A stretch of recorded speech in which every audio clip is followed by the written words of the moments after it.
ছোট ঠাকুরপো, ছোট ঠাকুরপো, ও ভাই কবি, শুনছ কি? ডালের গায়ের ক্যালেন্ডারের মেমের দন্ত গুনছ কি?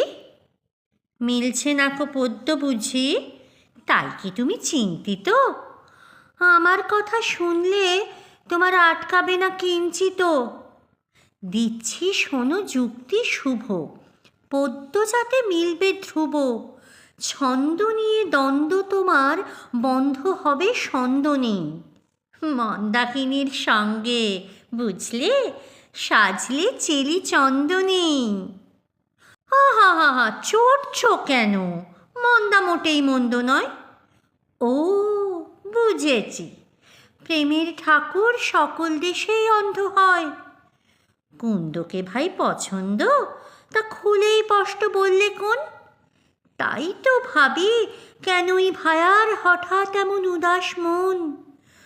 গন্ধবিহীন কুন্দমালা ভরল কবির প্রাণের ডালা। মন্দার এসে মাস্তুতো বোন, রংটি একটু ফর্সা বই, এমন কি আর গুণ আছে তার? কাপ্পি বুঝবে, ভরসা কই। ওই যা, চাটা জুড়িয়ে গেল, হালুয়া হলো ঠান্ডা হিম। কলম ছেড়ে খাও তো আগে, পদ্য রাখো ঘোড়ার ডিম।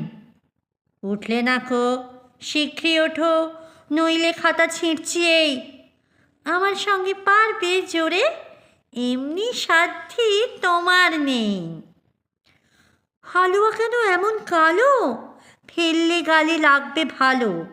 বানিয়েছি যে নতুন গুড়ে, একটু না হয় মুখেই দাও।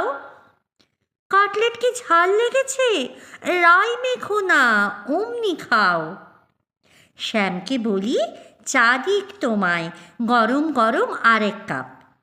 হালুয়া টুকুন সব খাওয়া চাই, নইলে তোমার নাইকো মাপ। হ্যাঁ, এক কথা, শুনছি আজকে প্লাজায় হচ্ছে লাভ প্যারেড। যাচ্ছ? সত্যি? উচিত নয় কো, কারণ তোমরা আনম্যারিড। বৌদিদিদের সঙ্গেতে নাও, সেই পয়েতেই বউ যদি পাও। জানোই তো ভাই, আমরা হলুম প্রজাপতির আপন জাত। খরচটা নয় দিচ্ছি আমি। ও মা, অমনি পাচ্ছ হাত?